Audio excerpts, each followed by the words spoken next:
పాటు తన కను సైగలతో మాచర్ల నియోజకవర్గాన్ని శాసించిన వైసీపీ ఎమ్మెల్యే పిన్నెల్లి రామకృష్ణారెడ్డి పరిస్థితి ఇప్పుడు కుడితిలో పడిన ఏలుక చందంగా మారింది. అరాచకం, దోపిడీ, విధ్వంసమే ఈ నేత నైజం.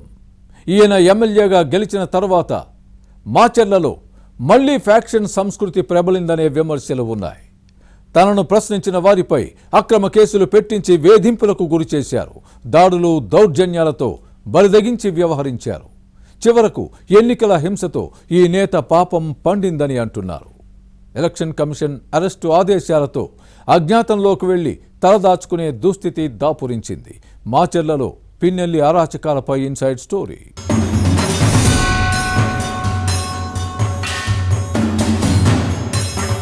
పల్నాడు జిల్లా మాచర్ల నియోజకవర్గం ఫ్యాక్షన్ ప్రాంతం. ఇక్కడ రాజకీయాలు కత్తిమీద సాము లాంటివి. టీడీపీ హయాంలో ఇక్కడ శాంతి భద్రతలు నియంత్రణలోనే ఉన్నాయి. కానీ వైసీపీ పాలనలో అరాచకం రాజ్యమేలింది. అధికారాన్ని అడ్డం పెట్టుకుని అధికార పార్టీ నేతలు చెలరేగిపోయారు. ఇలా మారటానికి కారణం స్థానిక ఎమ్మెల్యే పిన్నెల్లి రామకృష్ణారెడ్డి. ఈయన సోదరుడేనని ప్రజలు చెబుతారు. మాచర్ల జడ్పీటీసీ సభ్యుడిగా ఉన్న పిన్నెల్లికి 2009లో అప్పటి ముఖ్యమంత్రి వైఎస్ రాజశేఖర రెడ్డి కాంగ్రెస్ ఎమ్మెల్యే అభ్యర్థిగా టికెట్ ఇచ్చారు.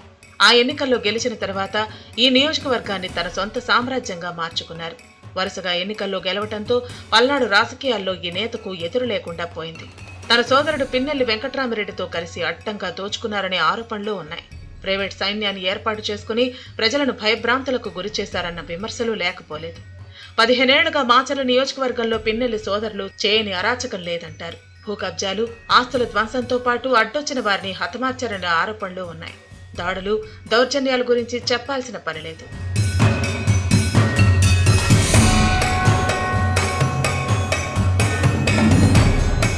తనకు వ్యతిరేకం అనుకున్న వేలాది మందిపై తప్పుడు కేసులు పెట్టించి పోలీసులతో వేధించారనే విమర్శలు ఉన్నాయి.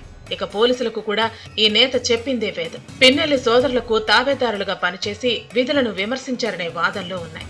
మాచర్ల నియోజకవర్గంలో ఇంతలా బరితెగించినా వ్యవహరించిన ప్రజాప్రతినిధి మరొకరు లేరంటారు. కక్ష సాధింపు చర్యలకు పాల్పడి పెత్తనం చెలాయించిన పిన్నెల్లి సోదరులు ఇప్పుడు నియోజకవర్గం నుంచి పారిపోయి రహస్య స్థావరాల్లో తలదాచుకునే దుస్థితి దాపురించింది. నియంతలకు చివరకు కుక్కబతుకు అనే సామెతను గుర్తు చేస్తోంది. 15 ఏళ్ల పాటు తమ కనుసైగలతో అధికార యంత్రాంగాన్ని గడగడలాడించిన పిన్నెల్లి సోదరులు ఇప్పుడు ఇదే అధికారులను చూసి ప్యాంట్లు తడుపుకునే పరిస్థితి వచ్చింది. ఏకఛత్రాధిపత్యంగా వ్యవహరించిన పిన్నెల్లి రామకృష్ణారెడ్డికి టీడీపీ ఇన్ఛార్జ్ జోలకంటి బ్రహ్మారెడ్డి రూపంలో భారీ షాక్ తగిలింది. ఈ నేత సైకిల్ పార్టీ ఇన్ఛార్జిగా వచ్చిన నాటి నుంచి మాచర్ల నియోజకవర్గంలో పిన్నెల్లి సోదరులపై ప్రజలు తిరుగుబాటు చేశారని చెప్పొచ్చు.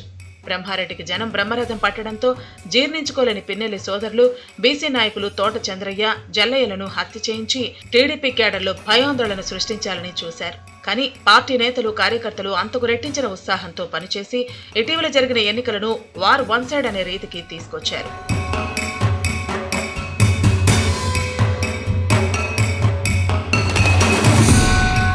దీంతో తన ఓటమి ఖాయమని అర్థమైన పిన్నెల్లి సోదరులు పోలింగ్ రోజు అనంతరం విధ్వంసానికి తెగబడ్డారు. ఎమ్మెల్యేగా ఉంటూ ఈవీఎం ధ్వంసం చేసిన ఘటన ఈ నేత మెడకు చుట్టుకుంది. అడ్డం వచ్చిన వారిని తన అనుచరులతో చావబాది హత్యా ప్రయత్నం చేయించారని కేసులు నమోదయ్యాయి.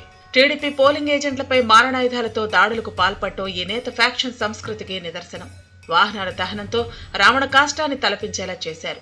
వీటిని ఎలక్షన్ కమిషన్ సీరియస్ గా తీసుకుంది. పిన్నెల్లి సోదరులు చేసిన హింసాకాండతో పల్నాడు జిల్లా వ్యాప్తంగా 144 సెక్షన్ విధించాల్సి వచ్చింది. అల్లర్లపై సిట్ను కూడా ఏర్పాటు చేసి క్షేత్రస్థాయిలో విచారణ చేయించింది.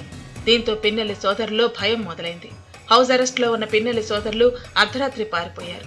అనంతరం ఈవీఎం ధ్వంసం వీడియో బయటకు రావడంతో పిన్నెల్లి రామకృష్ణారెడ్డిపై కేసు నమోదు చేసి అరెస్టు చేసేందుకు పోలీసులు ప్రయత్నించడంతో ఇతర రాష్ట్రాలు, విదేశాలకు పారిపోయారనే ప్రచారం జరిగింది.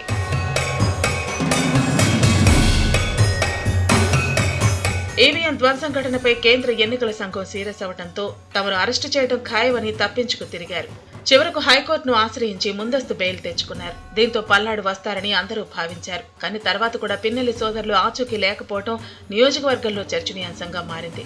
కానీ ఇంతలో పాల్వాయి గేట్ పోలింగ్ బూత్ లో ఈవీఎం ధ్వంసాన్ని అడ్డుకున్న టీడీపీ ఏజెంట్ నంబూరి శేషగిరిరావుపై హత్యాయత్నం చేసిన ఘటన ఈ నేతను ఇబ్బందుల్లోకి నెట్టింది.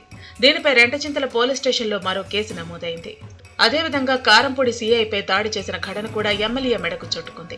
దీనిపై కూడా కేసు రిజిస్టర్ అయింది. దీంతో పల్నాడు వస్తే అరెస్టు చేసి రిమాండ్ కు పంపడం ఖాయమనే భయంతో పిన్నెల్లి సోదరులు ఇంకా అజ్ఞాతంలోనే కాలం గడుపుతున్నారనే ప్రచారం జరుగుతోంది.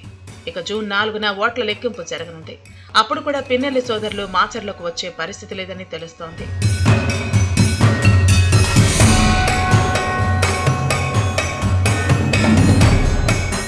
మరోవైపు ఈ నియోజకవర్గంలో టీడీపీ అభ్యర్థి జోలకంటి బ్రహ్మారెడ్డి గెలుపు పక్కా అనే ప్రచారం జరుగుతోంది. దీంతో ఇక పిన్నెల్లి సోదరులు మాచర్లను మర్చిపోవటమే మంచిదనే చర్చ సాగుతోంది. ఒకవేళ అజ్ఞాతం నుంచి బయటకు వచ్చినా జైలుకు వెళ్లటం మినహా మరో దారి లేదని వినిపిస్తోంది. ఓడలు బండ్లు, బండ్లు ఓడలవుతాయి అనే సామెత పిన్నెల్లి సోదరుల విషయంలో మరోసారి రుజువైందనే టాక్ నడుస్తోంది. ఇలాంటి పరిస్థితుల్లో ఇక మాచర్ల నియోజకవర్గంలో పిన్నెల్లి సోదరుల శకం ముగిసినట్లేననే ప్రచారం జరుగుతోంది. వీరి భవిష్యత్ కార్యాచరణ ఎలా ఉంటుందో చూడాలి మరి.